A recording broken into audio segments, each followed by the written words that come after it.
Hello everyone. നമ്മുടെ Indian auto industry നോക്കുകയാണെങ്കിൽ പല അപ്സ് ആൻഡ് ഡൗൺസ് കാണാൻ പറ്റും. ഇത്രയും കാലം നമുക്ക് ഡിസ്കൗണ്ടുകളൊന്നും ഇല്ലാണ്ട് പല മോഡലുകളും ചൂടപ്പം പോലെ വിറ്റഴിഞ്ഞിരുന്ന ഒരു സമയത്ത് നിന്ന് now you have come to a time when there is a slowdown. ഇപ്പോൾ നമ്മൾ ഓൺലൈനോ അല്ലെങ്കിൽ ന്യൂസ് പേപ്പറിലോ അല്ലെങ്കിൽ ചാനലിലൊക്കെ നോക്കിയാൽ കാണുന്ന ഒരു വാർത്തയാണ് 60,000 കോടിയുടെ വാഹനങ്ങൾ കെട്ടിക്കിടക്കുന്നു എന്ന് ഇന്ത്യയുടെ പല ഭാഗത്തായിട്ട്. അപ്പോൾ ഇതെല്ലാം വിറ്റഴിക്കാൻ വേണ്ടി മാനുഫാക്ചറേഴ്സ് കഷ്ടപ്പെടുകയാണ്. അപ്പോൾ അതുകൊണ്ട് തന്നെ പല മാനുഫാക്ചറേഴ്സിനും പല ഡിസ്കൗണ്ടുകൾ കൊടുക്കുന്നുണ്ട്. ടാറ്റയ്ക്ക് നമ്മൾ കണ്ടു 1.5 ലക്ഷം രൂപ ഡിസ്കൗണ്ട് ഉണ്ട്, മഹീന്ദ്രയ്ക്ക് 2 ലക്ഷത്തോളം, സ്കോഡയ്ക്ക് 2.5 ലക്ഷത്തോളം, മാരുതിയുടെ പല മോഡൽസിനും അതുപോലെ തന്നെ ഹ്യുണ്ടായിലും പലതിനൊക്കെ ഓഫറുകളുണ്ട്. അപ്പോൾ ഒരു കാർ വാങ്ങണമെന്നുണ്ടെങ്കിൽ now is a good time. അപ്പോൾ എന്നെ കൊണ്ട് കഴിയുന്ന ഒരു സഹായം എന്നുള്ള പോലെ നമ്മളൊരു വണ്ടി വാങ്ങാൻ തീരുമാനിച്ചേക്കാണ്. അണ്ണാർക്കണ്ണനും തന്നാലായത്. ഇതുകൊണ്ട് ഓട്ടോ ഇൻഡസ്ട്രി രക്ഷപ്പെടുമെന്ന് അറിയില്ല, എന്നാലും നമ്മളെ കൊണ്ട് കഴിയുന്നത് നമുക്ക് ചെയ്തേക്കാം. അപ്പോൾ ഏതാണ് വണ്ടി എന്നുള്ളത് നിങ്ങൾക്ക് വേണമെങ്കിൽ ഇപ്പോൾ ഗസ് ചെയ്ത് തുടങ്ങാം. കറൻ്റ്ലി നല്ല ഡിസ്കൗണ്ടൊക്കെ ഉള്ളൊരു മോഡലാണ്. കഴിഞ്ഞ കുറേ ദിവസമായിട്ട് ഞാൻ ഉറങ്ങിയിട്ടില്ല. ഒരു പുതിയ കാറെന്നില്ല, പഴയ കാറായാലും നമുക്ക് പുതിയതായിട്ടുള്ളൊരു വണ്ടി എന്നുള്ളത് നമുക്ക് എല്ലാവർക്കും എക്സൈറ്റ്മെൻ്റ് ആണ്. പെട്രോൾ ഹെഡ്സിനെല്ലാം റിലേറ്റ് ചെയ്യാൻ പറ്റുന്നൊരു ഫീലിംഗ് ആണ്. അപ്പോൾ ഇന്ന് അതിനൊരു വിരാമം വരികയാണ്. നമ്മൾ ആ വണ്ടി വാങ്ങിക്കാൻ വേണ്ടിയിട്ട് നമ്മൾ ആ ഡീലർഷിപ്പിലേക്ക് പോയിക്കൊണ്ടിരിക്കുകയാണ്. ഞാനിപ്പോൾ മലപ്പുറത്താണുള്ളത്. ഹേം മോട്ടോഴ്സിൻ്റെ നെക്സാ ഷോറൂമിലേക്കാണ് നമ്മൾ പോകുന്നത്. ഏതാണ് വണ്ടി എന്നുള്ളത് നിങ്ങൾ കുറച്ച് പേരെങ്കിലും ഗസ് ചെയ്തിട്ടുണ്ടാവും. ഇനിയിപ്പോൾ കുറച്ച് നിമിഷങ്ങൾക്കുള്ളിൽ നമുക്കത് അൺവീൽ ചെയ്യാം. Cue the music.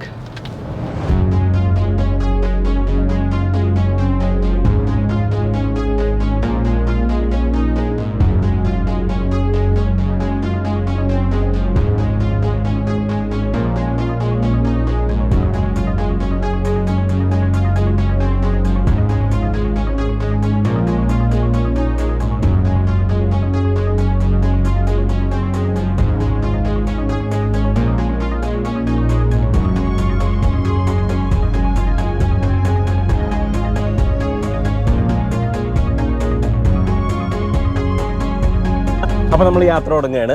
എന്തുകൊണ്ട് ജിംനിയെന്ന് നിങ്ങളിപ്പോൾ ആലോചിക്കുന്നുണ്ടാവും. എനിക്ക് ആക്ച്വലി ഒരു ജിംനി വേണമെന്ന് ഭയങ്കര ആഗ്രഹം ഉണ്ടായിരുന്നു. പക്ഷേ 18 ലക്ഷം കൊടുക്കാനുള്ളൊരു മനസ്സുണ്ടായിരുന്നില്ല. അപ്പോൾ നമ്മളിങ്ങനെ എപ്പോഴും അതൊരു വിഷമത്തോടെ ആലോചിക്കും. കാരണം നമ്മൾ ഇത്രയും കാലം ജിംനി വരും എന്നൊക്കെ പറഞ്ഞ് നടന്നിട്ട് അവസാനം ജിംനി വന്നപ്പോൾ മേടിക്കാൻ പറ്റാത്തൊരവസ്ഥയായിരുന്നു. പിന്നീട് മാരുതി അവരുടെ ഡിസ്കൗണ്ടുകൾ അനൗൺസ് ചെയ്തു. അപ്പോൾ നമുക്കൊരു 3.3 ലക്ഷത്തോളം കുറവുണ്ട്. അത് 3.3 ലാക്സോളം നമുക്ക് ഒറിജിനൽ പ്രൈസിൽ നിന്ന്, എക്സ് ഷോറൂമിൽ നിന്നല്ല ഓൺ റോഡ് പ്രൈസിൽ നിന്ന് കുറച്ച് കിട്ടും. അപ്പോൾ അത് ഒരു തരത്തിൽ നല്ല ഡീലാണ്. കാരണം 15 ലക്ഷം രൂപയ്ക്ക് നമുക്ക് വണ്ടി മേടിക്കാൻ പറ്റും. ഒരുവിധം വാല്യൂ ആണെന്നൊക്കെ പറയാം. 15 ലക്ഷം രൂപയ്ക്ക് വലിയ കുഴപ്പമില്ല. ടോപ്പ് എൻഡ് മോഡൽ അത്യാവശ്യം ഫീച്ചേഴ്സൊക്കെ കൂടി കിട്ടുന്നു എന്നുള്ളത് വെച്ച് നോക്കുമ്പോൾ ഞാൻ പക്ഷേ 15 ലക്ഷവും കൊടുത്തില്ല. I paid way less than that. പക്ഷേ ഒരു ക്യാഷ് ഉണ്ട്. ഞാൻ മേടിച്ചത് 2023 മോഡലാണ്. അപ്പോൾ അതായത് 2023 മാനുഫാക്ചർ ചെയ്തിട്ട് ആർക്കും വേണ്ടാണ്ടിരുന്ന ഒരു പാവം ജിംനിയാണ് ഞാൻ ഒരു ജീവിതം കൊടുത്ത് കൊണ്ടുവന്നത്. ഇത് പ്രോബബ്ലി 2023 ബാച്ചിൽ ലാസ്റ്റ് വണ്ടികളിലൊന്നായിരിക്കും. ആൽഫ ഓട്ടോമാറ്റിക് ഒന്നും അധികം ഉണ്ടായിരുന്നില്ല. സംഹൗ എങ്ങനെയോ ഈ വണ്ടി കണ്ടുപിടിച്ചപ്പോൾ തന്നെ പെട്ടെന്ന് പ്രോസസ്സൊക്കെ ചെയ്തു. AM was really helpful. ഞാനൊന്നും അറിയേണ്ടി വന്നില്ല. അവർ തന്നെ എല്ലാം കോർഡിനേറ്റ് ചെയ്തു. പക്ഷേ കുറച്ച് ദിവസത്തെ ഒരു കാത്തിരിപ്പ് ഉണ്ടായിരുന്നു. അത് ഇത്തിരി ബുദ്ധിമുട്ടായിരുന്നു. കാരണം നമുക്ക് എപ്പോഴും നിങ്ങൾക്ക് അറിയാമല്ലോ, പുതിയൊരു വണ്ടി വാങ്ങാനുള്ളൊരു കാത്തിരിപ്പ് നമുക്കത് വളരെ ബുദ്ധിമുട്ടാണെന്ന് പറഞ്ഞാൽ 2 ദിവസമാണെങ്കിൽ 2 ദിവസം അതിന് വേണ്ടിയിട്ട് നമ്മളതിന് ബാക്കി ഊണിലും ഉറക്കത്തിൽ അത് മാത്രമേ ഉള്ളൂ ചിന്ത. യൂട്യൂബിൽ കാണാൻ വീഡിയോസൊന്നും ബാക്കിയില്ല. ഉള്ള എല്ലാ ഫോറത്തിലും കയറി ഇറങ്ങിയിട്ടുണ്ട്. എല്ലാ ഇൻസ്റ്റാഗ്രാം പേജിലും പിൻട്രസ്റ്റിലും ഒക്കെ ഇത് തന്നെയായിരുന്നു കണ്ടിരുന്നത്. ഒരു തരത്തിൽ വളരെ ഇൻട്രസ്റ്റിംഗ് വണ്ടിയാണ്. കാരണം ഇപ്പോൾ പല വണ്ടികളും ഇറങ്ങി കുറേ വർഷം കഴിയുമ്പോഴാണ് അത് ക്ലാസിക് ആവുക. വേറെ ജിംനി ഇറങ്ങിയപ്പോൾ തന്നെ അത് ക്ലാസിക്കാണ്. കുറച്ച് ഔട്ട്ഡേറ്റഡ് ആണ്, കുറച്ച് ഓൾഡ് ഫാഷൻഡ് ആണ്. ഇപ്പോൾ നമ്മൾ യൂസ്ഡ് ആയിട്ടുള്ള പല ക്രീച്ചർ കംഫേർട്ട്സും ഇതിലില്ല. ഈ ചാനൽ സ്ഥിരമായി കാണുന്നവർക്ക് അറിയാം, നമുക്കൊരു ലോങ് ടൈമർ ഉണ്ടായിരുന്നു. നമ്മളത് കുറച്ച് മാസങ്ങൾ ഉപയോഗിച്ചിട്ടുണ്ടായിരുന്നു. അപ്പോൾ അന്ന് ഇഷ്ടപ്പെട്ടതും ഇഷ്ടപ്പെടാത്തതുമായ കാര്യങ്ങൾ വെച്ചിട്ടൊരു വീഡിയോ ഉണ്ടാക്കിയിട്ടുണ്ടായിരുന്നു. പക്ഷേ അതിൽ പല കാര്യങ്ങളും ഞാൻ മറന്നുപോയി. ഇപ്പോൾ ഈ വണ്ടി എടുത്ത് കുറേ കാലം കഴിഞ്ഞ് ഓടിച്ചപ്പോൾ I remembered why I hated so much. ആ സ്റ്റിയറിങ് വളരെ സ്ലോ സ്റ്റിയറിംഗ് ആണ്. ഒട്ടും പ്രിസൈസ് അല്ല. നമുക്ക് ഉദ്ദേശിച്ച പോലെ ഒന്നും വണ്ടി വളഞ്ഞൊന്നും വരില്ല. ടേണിംഗ് സർക്കിൾ കൂടുതലാണ്. കൈ വെക്കാനൊരു ആംബ്രസ്റ്റ് ഇല്ല.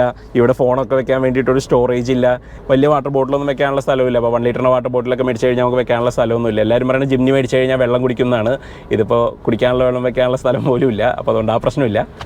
പക്ഷേ ഞാൻ അതിനോട് യൂസ്ഡ് ആവാമെന്ന് വിചാരിക്കുകയാണ്. ഇപ്പോൾ ഈ സ്ലോ സ്റ്റിയറിങ് അത് എന്നെ സംബന്ധിച്ചിടത്തോളം ഭയങ്കര എക്സ്ട്രീമാണ്. കാരണം ഞാൻ ഇത്രയും കാലം ഉപയോഗിച്ച വണ്ടികൾക്കൊക്കെ വളരെ ഷാർപ്പ് സ്റ്റിയറിംഗ് ഉണ്ടായിരുന്നു. Right from my old Swift, അല്ലെങ്കിൽ അതിനു മുമ്പ് ഉണ്ടായിരുന്ന ഐക്കൺ, അല്ലെങ്കിൽ ഹോണ്ട സിവിക്, അല്ലെങ്കിൽ BMW, അല്ലെങ്കിൽ പോർഷെ. എന്നെ സംബന്ധിച്ചിടത്തോളം സ്റ്റിയറിംഗ് ഫീൽ എന്ന് പറയുന്ന ഒരു വണ്ടിയുടെ വളരെ ഇമ്പോർട്ടൻ്റ് ആയിട്ടുള്ളൊരു പാർട്ടാണ്. ആൻഡ് ഈ വണ്ടിക്ക് സ്റ്റിയറിംഗ് ഫീൽ എന്ന് പറയുന്ന സാധനമില്ല. നമ്മളിപ്പോൾ സ്റ്റിയറിംഗ് ഇവിടെ വളച്ചു തുടങ്ങിക്കഴിഞ്ഞാൽ കുറച്ച് കഴിയുമ്പോഴത്തേക്കും വണ്ടിക്ക് തോന്നിയാൽ അത് വളഞ്ഞു തുടങ്ങും. ഒരു തരത്തിൽ നല്ലതാണ്. കാരണം നമ്മുടെ പല റിവ്യൂകളിലും പുതിയതായിട്ട് കാണുന്ന കുറേ പേര് വന്നിട്ട് പറയാറുണ്ട് എന്തൊരു പുച്ഛമാണെന്നൊക്കെ. ഇപ്പോൾ സ്റ്റിയറിംഗ് ഫീൽ പോരാന്നൊക്കെ പറയും. ഇനിയിപ്പോൾ ഒരു വണ്ടിയുടെ സ്റ്റിയറിംഗ് ഫീലിനെ കുറ്റം പറയില്ല. ഇതിപ്പോൾ ശീലമായി കഴിഞ്ഞാൽ. അതുപോലെ സ്പേസിനെ കുറ്റം പറയില്ല. ഇതിൻ്റെ സ്പേസിലോട്ട് നമ്മൾ യൂസ്ഡ് ആയി കഴിഞ്ഞാൽ. ഈ ഒരു ജിംനിയുടെ കാര്യം ഭയങ്കര കോമഡിയാണ്. കാരണം വേൾഡിൽ എല്ലായിടത്തും നല്ല രീതിയിൽ ഡിമാൻഡുള്ളൊരു വണ്ടി കിട്ടാൻ പ്രയാസമാണ്. പലയിടത്തും വെയിറ്റിംഗ് പീരീഡും പലരും സ്റ്റിക്കർ പ്രൈസിന് മുകളിലൊക്കെ പേ ചെയ്യണമൊക്കെ നമ്മൾ കഥകൾ കേട്ടിട്ടുണ്ട്. പക്ഷേ ഇന്ത്യയിൽ മാത്രം ഇത് ഫ്ലോപ്പാണ്. ഇൻഫാക്ട് സുസുക്കി എൻ്റെ മാരുതിയുടെ അടുത്ത് ചോദിച്ചു, നിങ്ങൾക്ക് എല്ലാ വണ്ടിയും വിൽക്കാൻ പറ്റുന്നുണ്ട്, എന്തുകൊണ്ട് ഇത് മാത്രം വിൽക്കാൻ പറ്റുന്നില്ല എന്നുള്ളത്. ആക്ച്വലി ഇതിനുള്ള റീസൺ അതിൻ്റെ പ്രൈസിങ് ആയിരുന്നു. അവരുടെ കോർപ്പറേറ്റ് ഈഗോ കാരണം അവർ അഡ്മിറ്റ് ചെയ്യില്ല, പക്ഷേ പ്രൈസിങ് ആണ് ഈ വണ്ടീനെ കൊന്നത്. അതുപോലെ തന്നെ വണ്ടിയുടെ സൈസ് ഇല്ലായകയും അതിൻ്റെ ഒരു ജനറൽ അപ്പീൽ ഇല്ലായകയും ഇത്രയും വിലയ്ക്ക് ഇത്രയും ചെറിയ വണ്ടിയാണോ നമുക്ക് കിട്ടുന്നതെന്നുള്ളൊരു ക്വസ്റ്റ്യനൊക്കെയാണ് എല്ലാവരും മനസ്സിൽ. ഇതിനേലും ഇംപ്രാക്ടിക്കലായിട്ടുള്ള 3 ഡോർ താർ ഇതിനേലും കൂടുതൽ വിൽക്കുന്നുണ്ട്. ഇതിനേലും കൂടുതൽ എന്ന് പറഞ്ഞാൽ നിസാര നമ്പറൊന്നുമല്ല. ജിംനി 160 വിറ്റ മാസം താർ 5000-6000 ഒക്കെ വിൽക്കുന്നുണ്ട്. അപ്പോൾ അതുകൊണ്ട് this is the result of poor marketing, bad pricing. പക്ഷേ that has not stopped us. ഒരു ജിംനി ആരാന്ന് മനസ്സിലാക്കിയവരൊക്കെ ജിംനി മേടിച്ചിട്ടുണ്ട്. ആൻഡ് എനിക്ക് ഈ ഒരു വണ്ടി നമ്മൾ ഇന്ത്യയിൽ ഇങ്ങനത്തെ ഒരു ഓഫറിംഗ് മാരുതി കൊടുത്തിട്ട് അത് മേടിച്ചില്ലെങ്കിൽ ദാറ്റ്സ് എ ക്രൈം. നമ്മളെപ്പോഴും എന്തൂസിയാസ്റ്റ് വണ്ടികൾ ഇറങ്ങുന്നില്ല, ആവശ്യത്തിന് വണ്ടികൾ നമുക്ക് കിട്ടുന്നില്ല എന്നൊക്കെ പറയുന്നുണ്ട്. ആൻഡ് ഫൈനലി നമുക്ക് വേണ്ട പോലത്തെ ഒരു വണ്ടി. ആൻഡ് വർഷങ്ങളായിട്ട് ജിപ്സി വേണം എന്ന് പറഞ്ഞ ഒരു ആഗ്രഹിച്ച ഒരാൾക്ക് ജിപ്സിയുടെ ഒരു മോഡേൺ വേർഷൻ പറയുമ്പോൾ മൈലേജ് ഉണ്ട്, റൈഡ് ക്വാളിറ്റി ഉണ്ട്, ഹാൻഡ്ലിംഗ് ഉണ്ട്, പവർ സ്റ്റിയറിംഗ് ഉണ്ട്, അത്യാവശ്യം ക്രീച്ചർ കംഫർട്ട്സ് ഒക്കെ ഉണ്ട്. ജിപ്സി വെച്ച് നോക്കുമ്പോൾ റേഞ്ച് റോവറാണ്. അപ്പോൾ അങ്ങനത്തെ ഒരു വണ്ടി അവർ ഓഫർ ചെയ്യുമ്പോൾ എന്തായാലും മേടിക്കണമെന്ന് എനിക്കുണ്ടായിരുന്നു. സെക്കൻഡ് ഹാൻഡാണ് ഞാൻ മേടിക്കാനിരുന്നത്. പിന്നെ 2023 ആ പ്രൈസിൽ കിട്ടിയപ്പോൾ we went with that. So 5 door Jimny ഇറങ്ങിയപ്പോൾ മാരുതി ആസ് യൂഷ്വൽ കുറച്ച് കോസ്റ്റ് കട്ടിംഗ് പ്രോസസ് ഒക്കെ നമുക്ക് ഇന്ത്യക്ക് വേണ്ടിയിട്ട് ചെയ്തിട്ടുണ്ട്. നമ്മൾ റിവ്യൂലേ പറയാൻ പറ്റിയില്ല, കാരണം ആദ്യം അത് ഇന്ത്യയിലാണ് ഇറങ്ങിയത്. പിന്നീട് ഓസ്ട്രേലിയൻ മോഡൽസ്, ഓസ്ട്രേലിയൻ മാർക്കറ്റ്സിലേക്കൊക്കെ വേണ്ടിയിട്ടുള്ള വണ്ടി വന്നപ്പോഴാണ് കാണുന്നത്. അതിൻ്റെ അടിയിൽ ഈ ഒരു ബി പില്ലറിൻ്റെ താഴെയായിട്ട് അവിടെ ഒരു ക്രാഷ് ബോക്സ് വെച്ചിട്ടുണ്ട്. അത് സൈഡ് ഇമ്പാക്ട് പ്രൊട്ടക്ഷന് വേണ്ടിയിട്ടാണ്. ഇന്ത്യൻ വണ്ടികളിൽ ആസ് യൂഷ്വൽ അത് മാരുതി ഒഴിവാക്കിയിട്ടുണ്ട്. അതുപോലെ തന്നെ ഈ ജിംനി എക്സൽ ഡിസൈൻ ചെയ്തപ്പോൾ പറ്റിയൊരു പ്രശ്നം എന്ന് പറഞ്ഞിട്ടുണ്ടെങ്കിൽ ഇതിൻ്റെ പ്രൊപ്പ് ഷാഫ്റ്റ് അവർ നീട്ടം കൂട്ടി. പക്ഷേ ബാക്കിലെ സസ്പെൻഷൻ്റെ ട്രാവൽ അനുസരിച്ചിട്ട് ഇത് മുകളിലൊരു ക്രോസ് മെമ്പർമോ വന്ന് ടച്ച് ചെയ്തിട്ട് പ്രൊപ്പ് ഷാഫ്റ്റും ഒരു വര വീഴുന്ന ഒരു സംഭവം കൂടി ഉണ്ട്. അത് അവർ റീകോൾ ചെയ്ത് ഒന്നുകിൽ ബാക്കിലെ സസ്പെൻഷൻ കുറച്ച് സ്റ്റിഫാക്കും, അല്ലെങ്കിൽ ആ ക്രോസ് മെമ്പർ തന്നെ ഒന്ന് റീഡിസൈൻ ചെയ്യേണ്ടി വരും. എന്തെങ്കിലും ഒരു സംഭവം അവർ ചെയ്യാണ്ടിരിക്കില്ല. സുസുക്കി ആയതുകൊണ്ട് നമുക്ക് ആ ഒരു ടെൻഷൻ ഇല്ല. ഈ വണ്ടിയിൽ ഞാൻ ചെറിയൊരു മാറ്റം വരുത്തിയിട്ടുണ്ട്. ഇതിൻ്റെ ടയർ ചെറുതായിട്ടൊന്ന് അപ്സൈസ് ചെയ്തിട്ടുണ്ട്. 215 75 15 ആക്കിയിട്ടുണ്ട്. ഒറിജിനലി വരുന്നത് 195 80 15 ആണ്. അത് ഹൈവേ ടയേഴ്സാണ്. ആ ടയേഴ്സ് കേപ്പബിൾ ആണ്, വേറെ ക്വസ്റ്റ്യൻ ഒന്നുമില്ല. നമ്മളിപ്പോൾ ജിംനിയിൽ ഇത്രയും കാലം കാണിച്ചിരുന്ന എല്ലാ അക്രമവും ആ സ്റ്റോക്ക് ടയേഴ്സ് വെച്ചിട്ടാണ്. അത് ഹൈവേ ടയറാണെന്ന് ഓർക്കണം. അതിനൊരു വലിയൊരു ഡ്രോബാക്ക് ഉള്ളത്, നമ്മൾ എപ്പോഴെങ്കിലും കല്ലുമേക്കടൊക്കെ ഓടിച്ചു കഴിഞ്ഞാൽ പഞ്ചറാവാനുള്ള ഒരു സാധ്യതയുണ്ട്. അപ്പോൾ അതുകൊണ്ടാണ് ഞാൻ ഓൾട്ടറൈനിലേക്ക് മാറിയത്. ബ്രിഡ്സ്റ്റോൺ ഡ്യുവലർ തന്നെയാണ്.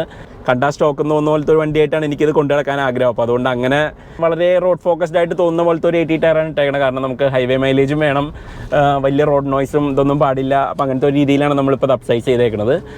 അപ്പോൾ ഈ ടയർ ഇട്ട് കഴിഞ്ഞിട്ടുള്ള മാറ്റങ്ങളൊക്കെ നമുക്ക് കുറച്ചും കൂടി കിലോമീറ്റേഴ്സ് ഓടിച്ചിട്ട് പിന്നീട് ഒരു വീഡിയോയിൽ വേണമെങ്കിൽ അപ്ഡേറ്റ് ചെയ്യാം. അപ്പോൾ ഇപ്പോൾ മാർക്കറ്റിൽ അവൈലബിൾ ആയിട്ടുള്ള കാറുകളിൽ ഒരുവിധം സ്ലോ ആയിട്ടുള്ള, ഒട്ടും എഫിഷ്യൻ്റ് അല്ലാത്ത, ഓടിക്കാൻ ഒട്ടും എളുപ്പമല്ലാത്ത, ഉള്ളിൽ തീരെ സ്പേസ് ഇല്ലാത്ത, വലിയ സേഫ്റ്റി ഒന്നും പറയാനില്ലാത്ത, വളരെ ഓവർ പ്രൈസ്ഡ് ആയിട്ടുള്ള ഒരു വണ്ടിയാണ് ഇപ്പോൾ നമ്മൾ വാങ്ങിച്ചേക്കുന്നത്. പക്ഷേ സായിപ്പ് പറയുന്ന പോലെ you don't judge a fish by its ability to climb a tree എന്ന് പറയുന്ന പോലെ നമ്മൾ ജിംനീനെ അളക്കേണ്ടത് ഇതിൻ്റെ റോഡ് മാനേഴ്സ് വെച്ചിട്ടല്ല. ഇപ്പോൾ നമ്മൾ കാണുന്ന പല 4x4 ക്രോസ് ഓവറുകളും നല്ലൊരു റോഡ് കാർ എടുത്തിട്ട് അതിനൊരു ഓഫ് റോഡ് പോകാനുള്ള കുറച്ച് എക്യുപ്മെൻറ്റ് വെച്ച് കൊടുത്തേക്കണം. വേറെസ് ജിംനി ഒരു തറോബ്രെഡ് ഓഫ് റോഡറാണ് which has been made usable for the road. അപ്പോൾ അത് ആ ഒരു രീതിയിൽ തന്നെ കാണണം. ഇതിൻ്റെ പൊട്ടൻഷ്യൽ ഇരിക്കുന്നത് വേറെ പല കാര്യങ്ങളിലുമാണ്. So will use that. ഇതിൻ്റെ കേപ്പബിലിറ്റീസ് ഇരിക്കുന്നത് വേറെ പല കാര്യങ്ങളിലുമാണ്. അപ്പോൾ നമ്മളത് കൂടുതൽ യൂസ് ചെയ്ത് കഴിഞ്ഞാൽ ദെൻ ഇറ്റ് മേക്സ് സെൻസ്. ഞാൻ എൻ്റെ ഒരു ഓഫ് റോഡിങ് സൈഡ് ഈ ഒരു വണ്ടി വെച്ച് പുഷ് ചെയ്യണം എന്ന് ആലോചിക്കുന്നു. റോട്ടിൽ സ്പീഡിൽ ഓടിക്കുന്ന പ്രായമൊക്കെ കഴിഞ്ഞു. അപ്പോൾ ഞാൻ വിചാരിക്കുന്നത് ഇനിയിപ്പോൾ പുതിയ മേച്ചിൽ പുറങ്ങൾ തേടി പോകാം എന്നുള്ളതാണ്. ഓഫ് റോഡിംഗ് എന്ന് പറയുമ്പോൾ ഭയങ്കര മേജർ ഓഫ് റോഡിംഗ് ഒന്നല്ല, വളരെ മൈനർ ഓഫ് റോഡിങ്. ഈ ലോകത്ത് 2 തരം ആൾക്കാരാണ് ഉള്ളത്, ജിംനി ഇഷ്ടപ്പെടുന്നവരും ജിംനി ഇഷ്ടപ്പെടാത്തവരും. ഒരു ദിവസം എനിക്ക് രാവിലെ എണീറ്റപ്പോൾ ജിംനി വേണമെന്നൊരു തോന്നൽ. അന്ന് ഈ ഡിസ്കൗണ്ട്സ് ഒന്നും അനൗൺസ് ചെയ്തിട്ടില്ല, അല്ലെങ്കിൽ നമുക്ക് ഈ പറഞ്ഞ പ്രൈസിന് കിട്ടുമെന്നൊന്നും അറിഞ്ഞുകൂടാ. പിന്നീട് ഞാൻ ആലോചിച്ചു, നമുക്ക് ആ പ്രസ് കാർ ഉണ്ടായിരുന്ന അത്രയും ദിവസം I had sort of fun with it. കുറേ കാലം ഞാനത് ഉപയോഗിച്ചു, കുറച്ച് കാലം ഞാൻ പിന്നെ അത് പാർക്ക് ചെയ്ത് സൈഡിലിട്ടു, വേറെ വണ്ടികൾ ഉപയോഗിക്കാൻ തുടങ്ങി. പക്ഷേ ഈ ജിംനിക്കൊരു ടൈപ്പ് ഓഫ് ഒരു വാണ്ട് ഉണ്ട്. നമ്മുടെ ഉള്ളിൽ തന്നെ നമുക്കത് വേണം എന്ന് തോന്നിപ്പിക്കുന്ന പോലത്തെ കുറേ എലമെൻറ്റ്സ് ഉണ്ട്.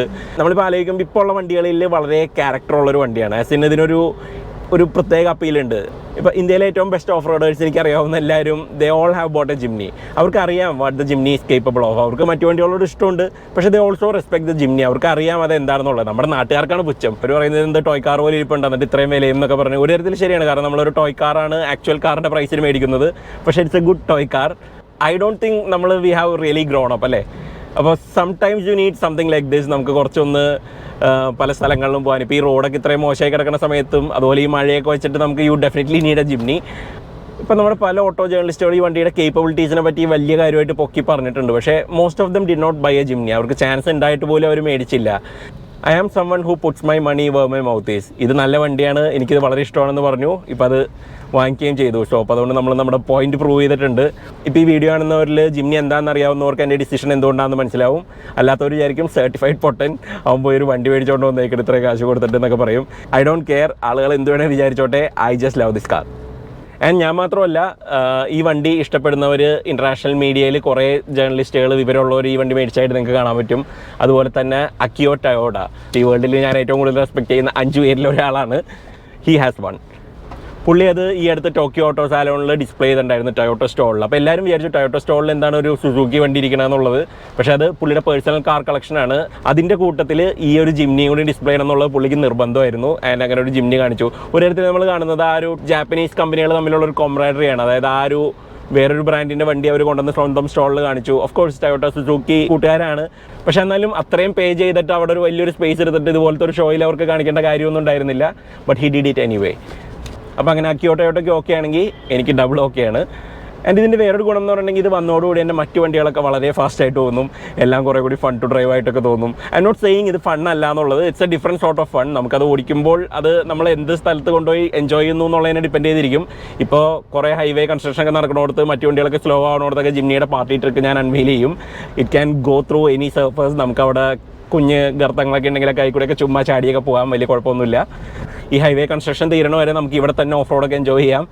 അത് കഴിഞ്ഞിട്ട് നമുക്ക് ബാക്കി സ്ഥലങ്ങളൊക്കെ കണ്ടുപിടിച്ചാൽ മതി. ഈ വണ്ടി ശരിക്കും പറഞ്ഞാൽ ലാൻഡ് ക്രൂയിസർ 70 സീരീസ് പോലെയാണ്. ബ്രാൻഡ് ന്യൂ ആയിട്ട് വിൽക്കുന്നുണ്ടെന്നുള്ളൂ. അണ്ടർനീത്ത് അത് ഭയങ്കര ഡേറ്റഡ് ആണ്.